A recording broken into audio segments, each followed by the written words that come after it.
de Dieu. Salutations, victorieux céleste. Ouvrage, la Palestine au temps de Jésus-Christ. La Palestine, le plus ancien nom de la Palestine, en hébreu, Paleshet et Canaan. Ce mot désignait d'abord le pays habité par les Philistins et se traduirait exactement la Philistine. Les premiers habitants prétendaient en effet descendre de Canaan, fils de Cham, dépossédé par la conquête des Hébreux. Ils disparurent et les vainqueurs firent appeler leur nouveau pays terre des Hébreux ou terre d'Israël. Après l'exil, elle reçut le nom de terre de Judée, de même que les habitants voyaient changer leur nom d'Israélites en celui de Juifs. Les débris de la tribu de Juda avaient en effet presque exclusivement servi à former la nationalité nouvelle. Aujourd'hui, les Romains disaient-ils toujours la Judée, la province de Judée, entendant par là désigner toute la Palestine, tandis qu'en réalité, ils ne désignaient qu'une partie, la province du Sud. Zacharie, le prophète, nomme une fois la Palestine terre sainte et l'auteur de l'épître aux Hébreux l'appelle terre promise. Dans les Talmuds, elle est appelée terre d'Israël ou terre par excellence. Les limites de la Palestine ont souvent varié dans le cours de l'histoire. L'antique pays de Canaan n'occupait qu'un espace assez restreint.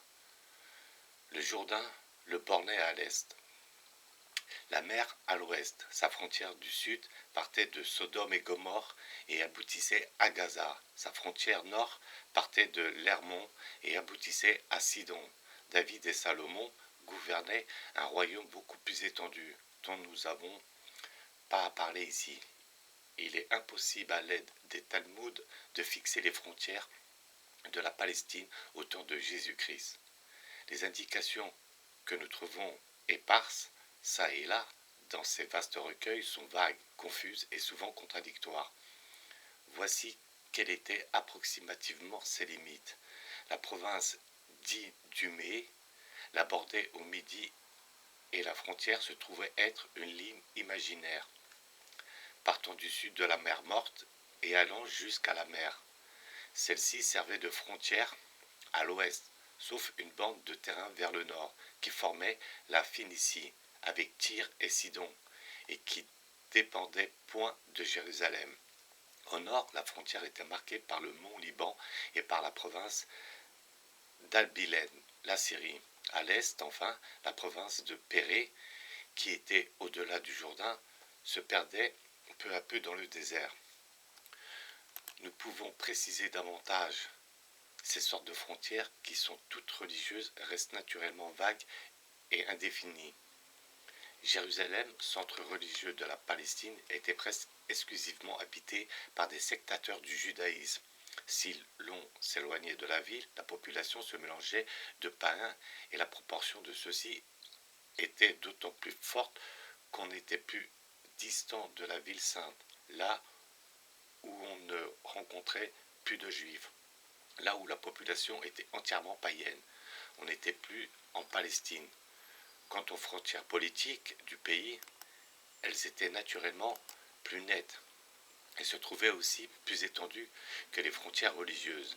L'Idumée, par exemple, au sud, ou l'Abilène, au nord, pouvait faire partie de la tétrarchie, être au pouvoir de tel ou tel des Hérodes, et par suite appartenir à la Palestine, sans cependant avoir un seul juif dans leur population. Les Talmuds donnent à la Palestine une étendue très exagérée.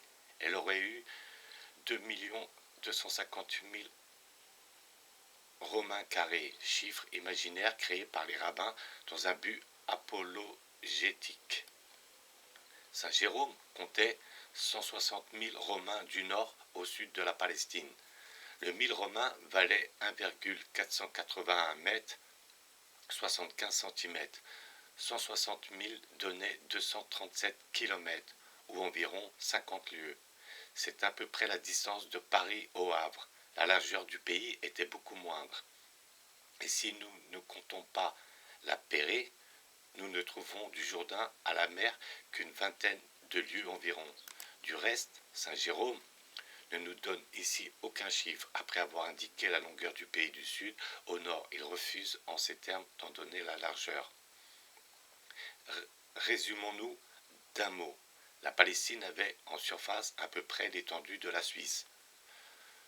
Pendant la vie publique de Jésus-Christ, nous remarquons trois grandes divisions politiques. Premièrement, la Judée et la Samarie, avec quelques villes frontières, sont administrées par un procureur romain. Deuxièmement, la Galilée et la Pérée appartiennent au tétrarque Hérode Antipas.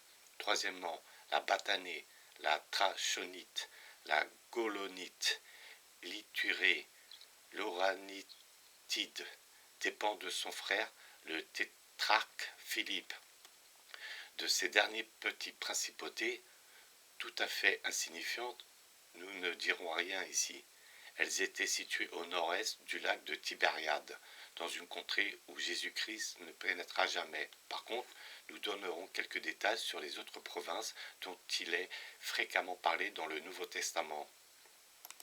Leur position géographique est aisée à comprendre. Les trois provinces de la Judée, de la Samarie et de la Galilée étaient l'une au-dessus de l'autre, entre le Jourdain et la mer, la Judée au sud, la Samarie au centre, la Galilée au nord. Quant à la Pérée, elle comprenait tout le pays, compris au-delà du Jourdain, au sud de la tétrarchie de Philippe. La Galilée, ce nom lui venait d'un mot Gélil, Agoïm, cercle des gentils, par lequel on la désignait souvent parce que sa population était très mêlée et que les païens y étaient nombreux. Cette petite contrée était certainement, au 1er siècle, le plus ravissant coin de la terre. La description que nous a laissée l'historien Joseph donne l'idée d'une véritable merveille. Tout y était réuni, la douceur du climat, la beauté de la nature, la richesse inépuisable du sol, ici de gras pâturages couverts d'arbres magnifiques, là des collines boisées descendant jusqu'au lac, celui-ci incessamment animé par les barques des pêcheurs, offrait sur ses bords la végétation la plus abondante et réunissait, au moins sur la rive occidentale, ce qui ne se voit nulle part ailleurs, des arbres de toutes les essences, le noyer par exemple, à côté du palmier, sans parler des arbres fruitiers proprement dits, l'olivier, le figuier, la vigne, tous d'une fertilité surprenante. Le pays de Nephtali est partout couvert de champs féconds et de vignes. Les fruits de cette contrée sont reconnus pour être extrêmement doux. Quant à la population, voici comment s'exprime Joseph. Aucune partie du pays n'est déserte, au contraire tout est parsemé de villes et la population des villages est, à cause de l'abondance et de la facilité des approvisionnements, si nombreuse que le moindre village a plus de 15 000 habitants. Joseph exagère volontiers et en général les chiffres qu'il donne ne doivent être accueillis qu'avec une grande défiance. Il nous est impossible d'accepter celui qui vient de nous indiquer, même en entendant par non pas le village, mais le district entier, la commune. Nous ne pouvons admettre que la population du moindre district se soit élevée à 15 000 habitants. À ce compte, la Galilée entière aurait eu en tout 3 millions d'habitants, et comme elle n'avait que 20 lieues environ du nord au sud, et 9 à 11 de l'est à l'ouest, c'est-à-dire 90 à 100 000 mètres carrés, il y aurait eu 30 000 habitants par 1000 carrés, ce qui est tout à fait inadmissible. Contentons-nous donc d'admettre que le pays était très peuplé, sans nous laisser aller à articuler un chiffre. Joseph compte en Galilée 204 villages et 15 villes fortifiées. Ces chiffres sont peut-être exacts. Les villes fortifiées pouvaient être fort petits. Quant aux villages, ce n'étaient certainement que des bourgades plus ou moins grosses, parfois des hameaux. On distinguait la haute et la basse Galilée. Celle-là était au nord et couverte de montagnes, celle-ci au sud, et était un pays de plaine. Bornons-nous sans poursuivre davantage une description topographique et détaillée du pays, à passer rapidement en revue les localités nommées dans le Nouveau Testament, et en particulier celles habitées par Jésus. Nommons avant tout le village où il fut élevé, Nazareth, aujourd'hui Nasra. C'est presque le seul endroit de tout le pays qui ait conservé sa physionomie primitive, sauf 2 ou 3 constructions modernes qui le déparent. Il est tel qu'il était lorsque Jésus l'a habité. Ailleurs, à Jérusalem par exemple, tout est changé. On ne peut s'y recueillir. On rencontre à chaque pas les inventions ridicules d'une superstition maladroite et stupide. À Nazareth, c'est tout le contraire. On y voit la fontaine où Marie venait, 2 fois au moins par jour, la crue sur l'épaule, puiser l'eau nécessaire à la maison. On y monte sur la colline qui domine le village et le pays tout entier, et du haut de laquelle les habitants voulurent un jour précipiter Jésus. On y visite des rues qui n'ont pas dû changer d'aspect depuis que Jésus y jouait enfant, et où, jeune homme, y travaillait de son état de charpentier. Il n'est pas un sentier des environs qu'il n'ait plusieurs fois parcouru. Pas un sommet qu'il n'ait gravi, et sur lequel il n'ait prié. Malgré les dires de Joseph, Nazareth n'avait certainement pas plus de 3 ou 4 000 âmes au 1er siècle. Ce village n'est pas même nommé par lui. Les Talmuds le passent aussi sous silence, et nous savons que les bourgeois de Jérusalem, qui estimaient peu les Galiléens, disaient en particulier de Nazareth, ouvrez les guillemets, peut-il en sortir rien de bon?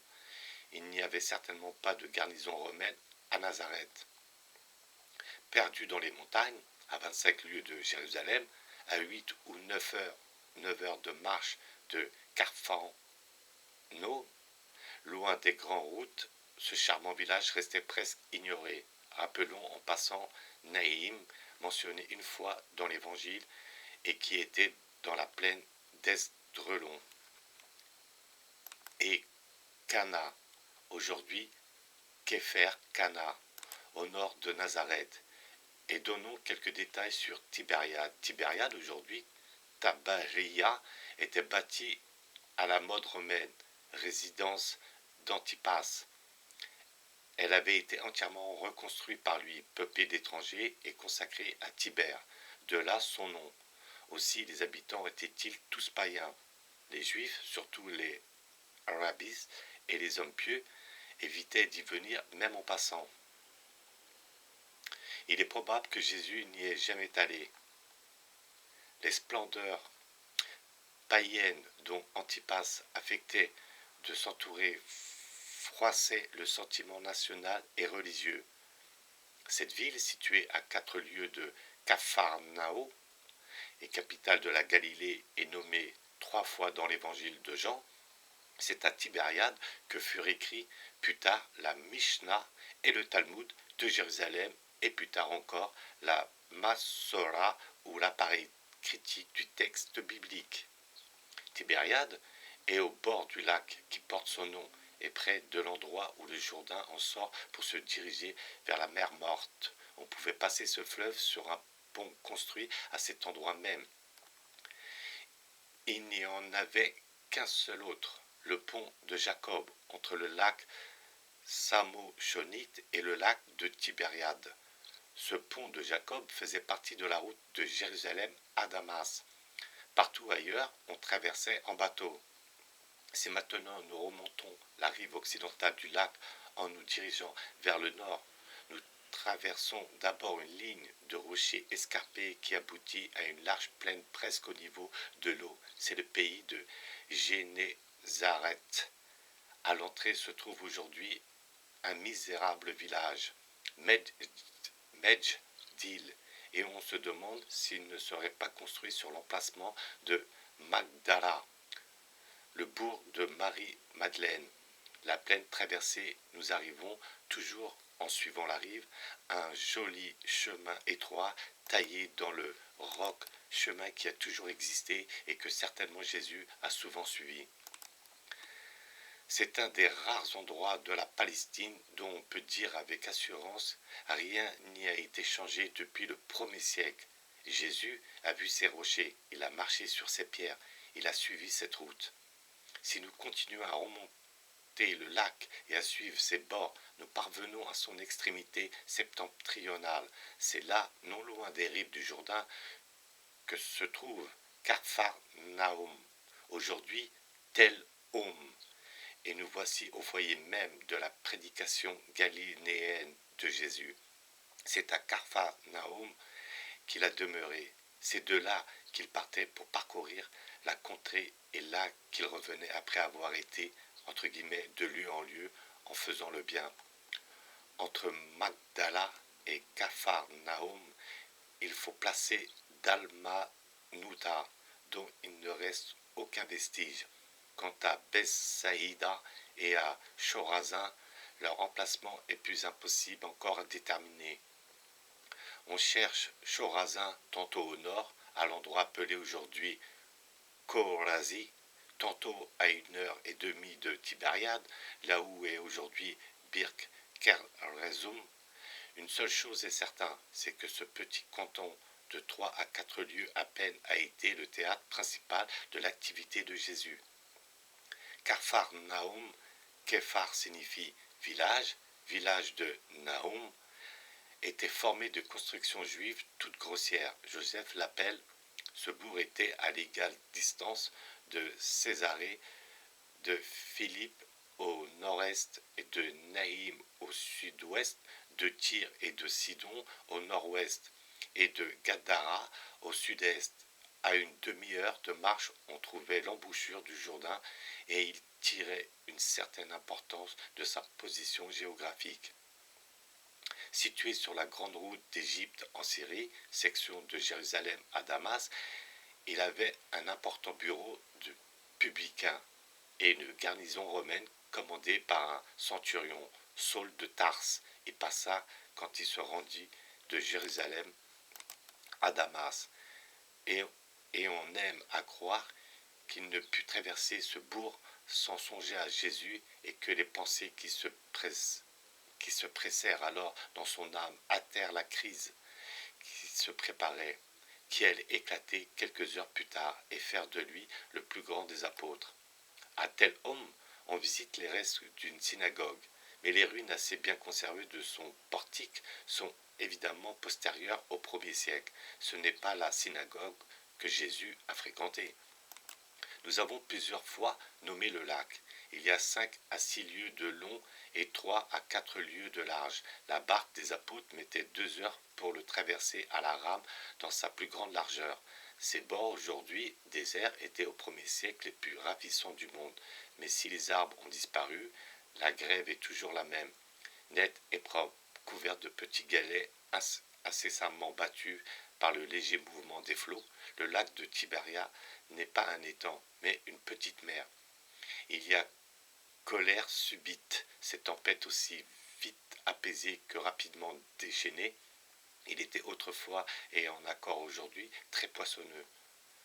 L'une des espèces de poissons qu'on y pêche, appelée par les Arabes El Iatri, n'existe ailleurs que dans le Nil, en Égypte. Ce poisson est de forme ronde, bon à manger et d'une chair un peu rouge. La mer de Galilée n'a pas la couleur bleu foncé de la Méditerranée ou du lac de Genève. Elle est d'un bleu grisâtre qui rappelle le lac de Neuchâtel, auquel elle ressemble beaucoup. Cette ressemblance est rendue plus frappante encore par la présence sur l'eau de ces larges taches que tous les voyageurs remarquent sur les lacs suisses et dont personne n'a pu encore expliquer la provenance. Le lac de Tibériade est placé à plus de 600 pieds, au-dessous du niveau de la Méditerranée, et les chaleurs en avril et en juillet y sont affreuses. Les nuits y sont assez douces, tandis qu'elles sont fraîches dans le reste du pays. Mais on y souffre beaucoup des moustiques et les voyageurs qui y passent une nuit comprennent aisément que dans ce pays-là, le diable ait été appelé Dieu des mouches, Belzébuth.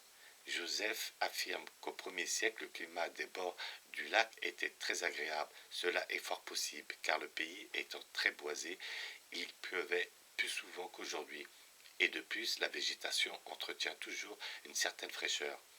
La Pérée n'est pas nommée dans les évangiles, nous n'avons donc presque rien à dire.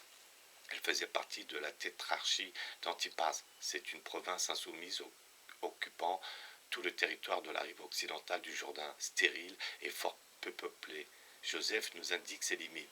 Elle s'étend en longueur de Macherous à Pella et en largeur de Philadelphie au Jourdain, mais on ne sait où placer Pella, qui était une forteresse. Macherous ou Macheronte est mieux connu. C'est un énorme château fort situé à 60 stades du Jourdain sur des rochers de basalte d'une effrayante hauteur. Cette forteresse avait été bâtie par Alexandre Janet, puis rasée par les Cabinus et révélée par Hérode. Elle avait des murailles de 120 coudées, des créneaux et des tours. Dans l'intérieur des appartements royaux, qu'Antipas venait quelquefois habiter, et au-dessous des souterrains qui servaient de prison. La vue que l'on avait du sommet des tours était merveilleuse. Au sud, les contours de la mer Morte avec En-Gadi et Hébron, puis en remontant à l'ouest, les monts de la Judée au milieu desquels se détachait Jérusalem, dont on apercevait le palais d'Hérode et le temple dominé par l'énorme tour Antonia, à droite Jéricho et sa forêt de palmiers toujours verte, puis le Jourdain dont le ruban d'un bleu grisâtre se déroulait sur la plaine. Lorsque Antipas revint de Rome emmenant Hérodiade, la femme de Philippe son frère, il répudia pour l'épouser la fille d'Arétas, roi des Arabes. Celui-ci lui déclara la guerre et pour la soutenir, Antipas dut venir habiter son palais de Macheronte. C'est alors que s'y passa le drame horrible de la mort de Jean-Baptiste. Les murs de Macheronte ont été découverts en 1807 par Stisen. Il ne nous reste plus à nommer que la Décapole. C'était une confédération de 10 villes, dont voici les noms d'après Pline: Damas, Philadelphie, Raphana, Scritopolis, Gadara, Hippos, Dion, Pella, Gélasa pour Gérasa et Gammata. Du reste, Pline lui-même n'est pas certain de les citer exactement. La seule de ces villes qui soit nommée dans les évangiles, Gadara, était, dit Joseph, la plus forte métropole de la Pérée. Le mot Pérée, traduction grecque de l'hébreu Héber au-delà, avait souvent une signification plus large encore que celle que nous lui avons donnée, ou s'en servait pour désigner tout le pays situé à l'est du Jourdain, et alors il comprenait aussi les provinces de la tétrarchie de Philippe, la Trochonitide, la Golanitide, l'Oranitide, la Batanée. Nous avons dit que nous décririons pas ces provinces qui n'ont joué aucun rôle dans l'histoire évangélique. Nous mentionnerons seulement Césarée de Philippe, appelé d'abord Panaéas, en l'honneur du dieu Pan. Un bois et une grotte, la grotte de Panium, lui était consacrée. Hérode avait bâti auprès un temple à l'honneur d'Auguste, et c'est Philippe son fils qui, en agrandissant la ville, changea son nom en celui de Césarée. On y ajoutait ordinairement les mots de Philippe entre parenthèses pour la distinguer de la grande ville de Césarée en Judée, résidence du procurateur. Il en est de même d'une certaine ville de Ben-Saïd que Philippe avait surnommée Julias, en l'honneur de Julie, fille d'Auguste, et qu'il ne faut pas confondre avec le petit village de Beth-Zahid, dont l'emplacement est inconnu. La Samarie. Les Samaritains sont souvent nommés dans l'Évangile. Nous parlerons de leur origine et de leurs coutumes dans un chapitre spécial sur la population de la Palestine au 1er siècle. Ici, nous nous bornerons à quelques détails géographiques indispensables à l'intelligence des livres saints. La Samarie, enclavée entre la Judée et la Galilée était plus petite qu'elle. Son territoire ne s'étendait même pas jusqu'à la mer, car toute la côte à partir du Carmel appartenait à la Judée.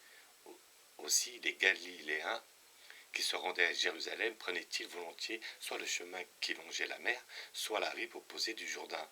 Ils évitaient ainsi de traverser un territoire où ils étaient exposés aux insultes des habitants. La Samarie tirait de son nom de sa capitale, Samarie. Cette ville avait été bâtie par Omri, roi d'Israël, sur une colline qu'il avait achetée d'un certain Shémer, dont elle a conservé le nom. Salmanassar l'avait détruite. Elle fut reconstruite.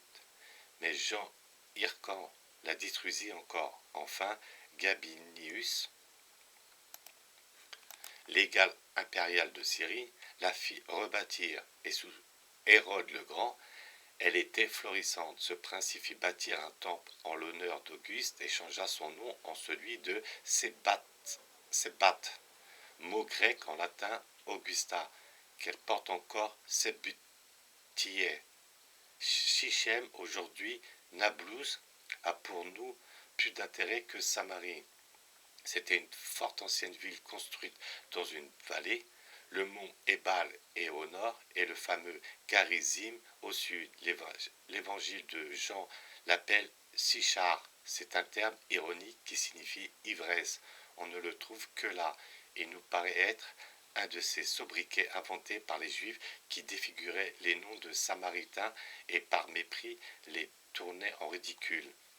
La ville moderne Naplouse, Néapolis, ville nouvelle, n'est pas bâtie exactement sur l'emplacement de Sichem, mais à côté. Il en était déjà ainsi du temps de Saint Jérôme. Près de là est le puits de Jacob, presque entièrement comblé aujourd'hui. Si à Nazareth, à Jéricho, à Bethléem, les souvenirs du premier siècle sont encore vivants, il n'est pas de même au puits de Jacob. Cette fontaine immortalisée par l'entretien de Jésus avec la Samaritaine n'est plus qu'un trou sans profondeur au milieu d'un champ. L'emplacement en paraît bien authentique, mais l'authenticité n'est pas tout. Il faut des ruines, des pierres au moins, quelque chose qui rappelle le passé, qui permet à l'imagination de le reconstruire. Au puits de Jacob, il n'y a rien. Et pour y retrouver Jésus et l'y entendre, il faut se rappeler que d'après les paroles mêmes qu'il a prononcées, on ne doit pas plus s'adorer près du puits qu'ailleurs. Il faut se rappeler que le culte qu'il a fondé au bord de cette fontaine est un culte, entre guillemets, un esprit et en vérité.